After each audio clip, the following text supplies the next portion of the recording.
Well, COVID has barely rated a mention throughout the election campaign, but this week the Prime Minister said it's time to move on. We're living with COVID. I tell you what we're not going back to. We're not going back to those daily press conferences of people talking about COVID every day and putting the threat of shutdowns and lockdowns and interfering in people's lives again. It's all about the economy. And on Thursday, Australia's official unemployment rate dropped to 3.9%, the lowest since 1974. But one of the features of Australia's jobs market has been falling participation, when people actually give up looking for work. In the UK, official figures released this week also showed that almost 500,000 more people are economically inactive than before the pandemic struck. But Bank of England officials have been surprised that it seems to be partly the number of people who are too sick to look for work. We've got this long-term sickness element, which is quite large in there. Now, we don't know much, I have to be honest, we don't know much really about what's behind that. We've discussed it with health experts. We've asked, well, is it long COVID? Is it people with other pre-existing conditions who feel insecure about going to work in the COVID era? Well, as Australia's COVID cases surge, Richard Dennis, the chief economist at the Australia Institute, says we are seeing similar pressures here. The simple reality is that the percentage of Australians who can and want to show up to work each day, the so-called participation rate, is one of the most important economic variables in the country.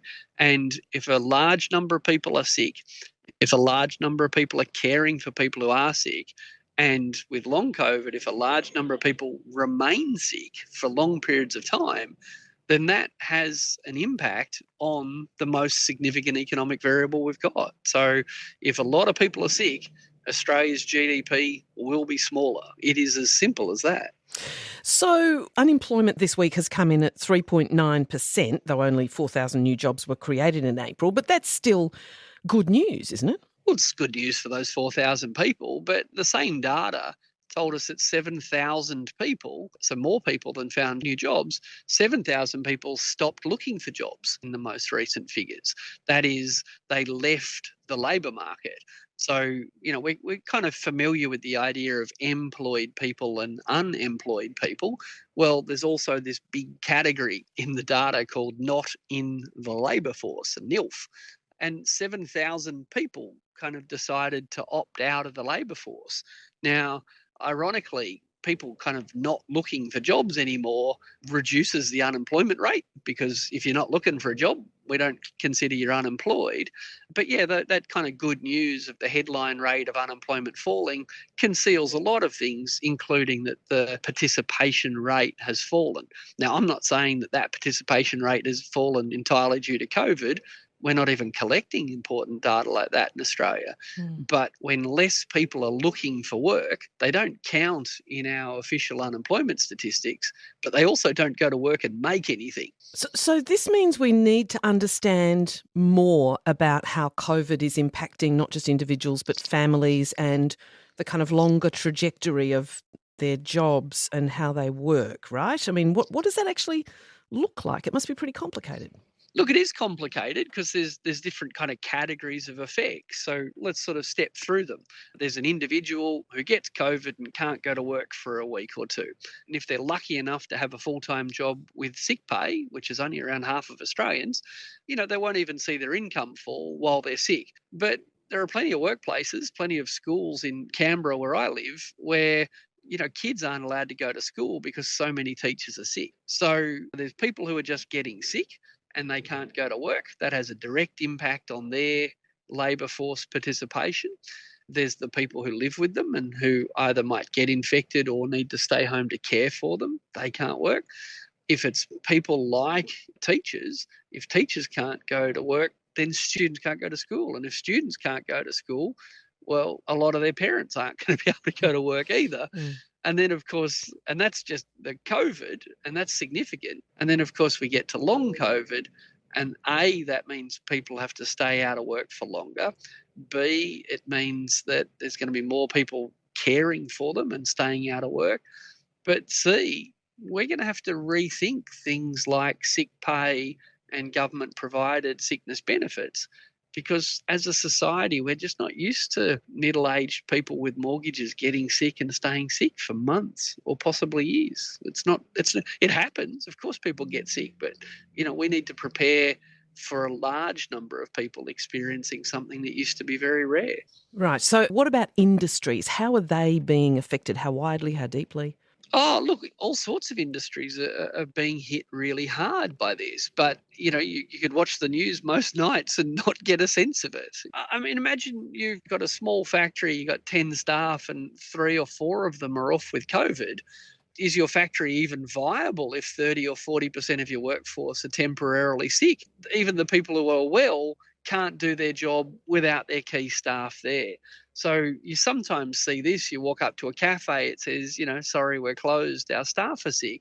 Well, at least when you walk past a cafe, you get that sense. Well, all around Australia, small and medium-sized businesses are either shutting down temporarily or making a lot less stuff than usual because a significant percentage of their workforce is sick. We had no chef in the kitchen because, again, he got COVID. We had no baristas because they got COVID. So it was just basically my husband and myself. I had to jump in the kitchen with a limited menu, and my husband jumped on the coffee machine, and that's how we were trying to sustain the business. So it's affecting participation. It's also affecting productivity. And we're told that a key way to lift wages is by improving productivity. So if we don't fix this COVID issue and deal with the long COVID question, is this going to put a big handbrake on economic growth?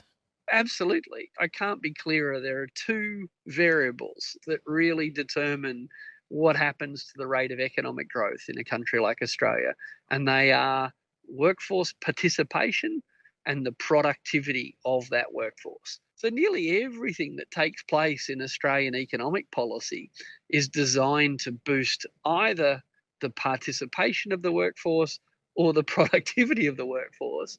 And that's good. And that's why Australia is one of the richest countries in the world. And that's the reason that we've seen economic growth over past decades. But here we are kind of completely overlooking the fact that while we're spending all this time and effort trying to boost participation and productivity, there's something called COVID that is going to have a very real impact on both of those key variables. Almost anybody who's been interviewed, voters on the election trail, who's been asked about COVID has said, look, I'm over it, I'm sick of it, I'm glad I'm not hearing about it anymore. So clearly there's a great weariness, understandable. But, I mean, in a nutshell, what are the things we need to do to make sure this economic handbrake doesn't get pulled on too tight? Look, I understand the weariness, and I think in part of it there's a fatalism. I think there's a misunderstanding. People have heard that Omicron and subsequent permutations of the virus are so contagious we can't possibly control it. And according to the epidemiologists, that's just not true. Yes, it's true that they're more infectious, but because Australia has very high rates of vaccination, it is so much easier to control these recent outbreaks than it was to control the first ones. So the reproductive rate in Victoria at the moment is estimated to be 1.06. And if you get that number below 1, it means that the spread will die out. But even though we're so close to getting it below 1, no one in Australia is really saying, so great, if we can get the booster rates up to 95%, we can get rid of this virus. And if we can get people wearing masks in high-risk settings, we can get this below 1 and get rid of this virus. So the weariness that people have, I think, is a misunderstanding. They think that there's nothing we can do. I don't think they realise we're actually so close to having it under control that if we did some of the things we used to do, we don't need lockdowns to do this, thanks to vaccination. If we did a few simple things, we could get this under control. Richard Dennis is